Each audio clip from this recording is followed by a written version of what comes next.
ಎಲ್ರಿಗೂ ನಮಸ್ಕಾರ. ಚಿನ್ನೂಸ್ ಕುಕ್ಕಿಂಗ್ ಡೈರೀಸ್ಗೆ ಸ್ವಾಗತ. ನಾನಿವತ್ತು ಬಿಸಿಬೇಳೆಬಾತ್ ರೆಸಿಪಿನ ಮಾಡಿದ್ದೀನಿ.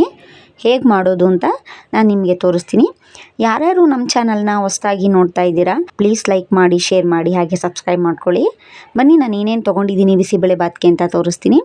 ನಾನು ಒಂದು 10ರಿಂದ 12 ಹುಳ್ಳಿಕಾಯಿನ ತೊಗೊಂಡು ನೀಟಾಗಿ ಉದ್ದದಾಗಿ ಹಚ್ಕೊಂಡಿದ್ದೀನಿ. ಆಮೇಲೆ ಗೆಡ್ಡೆಕೋಸನ್ನ ತೊಗೊಂಡಿದ್ದೀನಿ, ಅದು ಅದೇ ರೀತಿಯೇ ಹಚ್ಕೊಂಡಿರೋದು.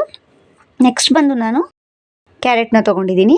ಒಂದು ಸಣ್ಣದಾಗಿ ಇರೋ ಕ್ಯಾರೆಟ್ನ ತೊಗೊಂಡಿದ್ದೀನಿ, ಜಾಸ್ತಿ ತೊಗೊಂಡ್ರು ಸ್ವೀಟ್ ಆಗುತ್ತೆ. ಆಮೇಲೆ ಆಲೂಗೆಡ್ಡೆನ ಸಣ್ಣದಾಗಿ ಹಚ್ಕೊಂಡಿದ್ದೀನಿ, ಅದನ್ನು ನೀರಲ್ಲಿ ಹಾಕಿದ್ದೀನಿ, ಯಾಕಂದರೆ ಹಚ್ಚಿದ ಮೇಲೆ ಅದು ಕಪ್ಪಾಗಿಬಿಡುತ್ತೆ. ನೆಕ್ಸ್ಟು ಒಂದು ಸಣ್ಣ ಕ್ಯಾಪ್ಸಿಕಮ್ನ ತೊಗೊಂಡಿದ್ದೀನಿ. ಇದಾದಮೇಲೆ ನಾನು ನೆಕ್ಸ್ಟ್ ಏನೇನು ತೊಗೊಂಡಿದ್ದೀನಿ ಅಂತ ನೋಡೋಣ ಬನ್ನಿ. ನೆಕ್ಸ್ಟ್ ಬಂದು ನಾನು 1 ಲೋಟನ ಅಕ್ಕಿನ ತೊಗೊಂಡಿದ್ದೀನಿ, ನುಚ್ಚಕ್ಕಿನ ತೊಗೊಂಡಿದ್ದೀನಿ. ಅದಾದಮೇಲೆ ಸ್ವಲ್ಪ ತೊಗರಿಬೇಳೆ, ಆಮೇಲೆ ಮೈಸೂರು ಬೇಳೆನ ತೊಗೊಂಡಿದ್ದೀನಿ. ಆಮೇಲೆ ತುರಿದಿರೋ ಕೊಬ್ಬರಿನ ತೊಗೊಂಡಿದ್ದೀನಿ, ಒಣ ಕೊಬ್ಬರಿನ.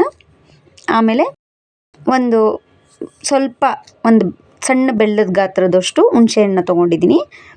ನೆಕ್ಸ್ಟು ಒಂದು 5 ಸ್ಪೂನು ಇಲ್ಲ 4 ಸ್ಪೂನ್ನ ಬಿಸಿಬೇಳೆಬಾತ್ ಪೌಡ್ರನ್ನ ತೊಗೊಂಡಿದ್ದೀನಿ. ನೆಕ್ಸ್ಟು ರುಚಿಗೆ ತಕ್ಕಷ್ಟು ಉಪ್ಪನ್ನ ತೊಗೊಂಡಿದ್ದೀನಿ. ನೆಕ್ಸ್ಟು ನಾನು ಬಿಸಿಬೇಳೆಬಾತ್ ಹೇಗೆ ಮಾಡೋದು ಅಂತ ತೋರಿಸ್ತಾ ಇದ್ದೀನಿ.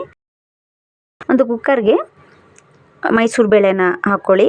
ಆಮೇಲೆ ನೆಕ್ಸ್ಟು ತೊಗರಿಬೇಳೆನ ಹಾಕ್ಕೊಂಡು ವಾಶ್ ಮಾಡಿ 2 ವಿಷಿಲ್ನ ಕೂಗಿಸ್ಕೊಳ್ಳಿ. ಸ್ವಲ್ಪ ಮೆತ್ತಗಿರಲಿ, ಬೇಳೆ ಥರ ಇದ್ದರೆ ಬಿಸಿಬೇಳೆಬಾತ್ ಚೆನ್ನಾಗಿರಲ್ಲ, ಬಾಯಿಗೆ ಬೇಳೆ ಸಿಗ್ತಾ ಇರುತ್ತೆ. ಫುಲ್ ಸ್ಮ್ಯಾಶ್ ಆಗೋ ಥರನೇ ನೀವು ಕೂಗಿಸ್ಕೊಳ್ಳಿ. ನಾನಿವಾಗ ವಾಶ್ ಮಾಡಿ ಬೇಳೆನ ನೀಟಾಗಿ ತೊಳೆದು ಕುಕ್ಕರ್ನಲ್ಲಿ ಕೂಗ್ಸೋದಕ್ಕೆ ರೆಡಿ ಮಾಡ್ತಾಯಿದ್ದೀನಿ. ಬೆಳಗ್ಗೆ ಹೊತ್ತು ಬ್ರೇಕ್ಫಾಸ್ಟ್ಗೆ ಮಾಡ್ಕೋಬೇಕು ಅಂದರೆ ತುಂಬ ಟೇಸ್ಟಿಯಾಗಿರುತ್ತೆ. ನಾನು ಹೇಳೋ ಥರನೇ ನೀವು ಸ್ಟೆಪ್ನ ಫಾಲೋ ಮಾಡಿದ್ರೆ ತುಂಬ ಟೇಸ್ಟಾಗಿ ಬರುತ್ತೆ ಬಿಸಿಬೇಳೆಬಾತು. ಮಕ್ಕಳಿಗೂ ತುಂಬ ಇಷ್ಟ ಆಗುತ್ತೆ. ಒಂದು 4ರಿಂದ 5 ಜನಕ್ಕೆ ಬ್ರೇಕ್ಫಾಸ್ಟ್ ರೆಡಿ ಆಗುತ್ತೆ. 1 ಲೋಟ ಅಕ್ಕಿಲಿ ಮಿನಿಮಮ್ 4 ಜನ ಆರಾಮಾಗಿ ತಿನ್ಬೋದು. ನಾನಿವಾಗ 2 ಲೋಟ ಅಕ್ಕಿನ ಕೂಗಿಸ್ಕೊಳೋದಕ್ಕೆ ಇಕ್ಕಿದ್ದೀನಿ. ನೆಕ್ಸ್ಟ್ ಸ್ಟೆಪ್ ಬಂದು ನಾನು ಒಂದು ದಬ್ರೆಗೆ 2ರಿಂದ 3 ಸ್ಪೂನ್ನ ಎಣ್ಣೆನ ಹಾಕ್ತಾಯಿದ್ದೀನಿ. ಎಣ್ಣೆ ಹಾಕಿದ್ಮೇಲೆ ನಿಮ್ಗೆ ಎಷ್ಟು ಬೇಕೋ ಅಷ್ಟು ತುಪ್ಪನ ಯೂಸ್ ಮಾಡ್ಕೊಳ್ಳಿ. ನಾನು 1 ಸ್ಪೂನ್ ತುಪ್ಪನ ಹಾಕ್ತಾಯಿದ್ದೀನಿ. ತುಪ್ಪ ಬೇಕಿದ್ರೆ ಯೂಸ್ ಮಾಡ್ಕೊಳ್ಳಿ, ಒಬ್ರೊಬ್ರು ತುಪ್ಪನ ತಿನ್ನಲ್ಲ. ನಾನಿವಾಗ ಗೆಡ್ಡೆಕೋಸನ್ನ ಯೂಸ್ ಮಾಡ್ತಾಯಿದ್ದೀನಿ. ಫಸ್ಟ್ ಗೆಡ್ಡೆಕೋಸನ್ನ ಹಾಕ್ತಾಯಿದ್ದೀನಿ, ಯಾಕಂದರೆ ನಾರಿನಂಶ ಇರೋದ್ರಿಂದ ಸ್ವಲ್ಪ ಅದು ಬೇಯಲ್ಲ. ಅದಾದಮೇಲೆ ನಾನು ಹುಳ್ಳಿಕಾಯಿನ ಹಾಕ್ತಾಯಿದ್ದೀನಿ. ಎರಡನ್ನೂ ನೀಟಾಗಿ ಫ್ರೈ ಮಾಡ್ಕೊಳ್ಳಿ. ಸ್ವಲ್ಪ ಉಪ್ಪು ಹಾಕ್ಕೊಳ್ಳಿ, ಯಾಕಂದರೆ ತರಕಾರಿಗೆ ನೀಟಾಗಿ ಉಪ್ಪು ಹತ್ತುತ್ತೆ. ಅದಾದಮೇಲೆ ನಾನು ಕ್ಯಾರೆಟ್ನ ಯೂಸ್ ಮಾಡ್ತಾಯಿದ್ದೀನಿ. ಕ್ಯಾರೆಟ್ನ ಸ್ವಲ್ಪ ಕ್ವಾಂಟಿಟಿನಲ್ಲೇ ತೊಗೊಳ್ಳಿ, ಸ್ವಲ್ಪ ಸ್ವೀಟ್ ಆಗೋ ಚಾನ್ಸಸ್ ಇರುತ್ತೆ. ಈ ತರಕಾರಿ ಎಲ್ಲ ಬೇಯೋ ಅಷ್ಟರಲ್ಲಿ ಕುಕ್ಕರು 2 ವಿಷಿಲ್ ಕೂಗಿ ಬೇಳೆ ಬೆಂದಿರುತ್ತೆ. ನಾನು ಬೆಂದಿರೋ ಬೇಳೆನ ಹಾಕ್ಕೋತಾ ಇದ್ದೀನಿ. ನೋಡಿ, ನೀಟಾಗಿ ಸ್ಮ್ಯಾಶ್ ಆಗಿರಬೇಕು, ಜೊತೆಗೆ ಚೆನ್ನಾಗಿ ಬೇಳೆ ಬೆಂದಿರಬೇಕು. ಇದಾದಮೇಲೆ ನಾನು ಆಲೂಗೆಡ್ಡೆನ ಯೂಸ್ ಮಾಡ್ತಾಯಿದ್ದೀನಿ. ಆಲೂಗೆಡ್ಡೆ ಒಗ್ಗರಣೆಗೆ ಹಾಕೋಬೇಡಿ, ಚೆನ್ನಾಗಿ ಬೆಂದ್ಬಿಟ್ರೆ ಫುಲ್ ಮೆತ್ತಗಾಗ್ಬಿಡುತ್ತೆ. ಇದಾದಮೇಲೆ ನಾನು ಕ್ಯಾಪ್ಸಿಕಮ್ನ ಯೂಸ್ ಮಾಡ್ತಾಯಿದ್ದೀನಿ.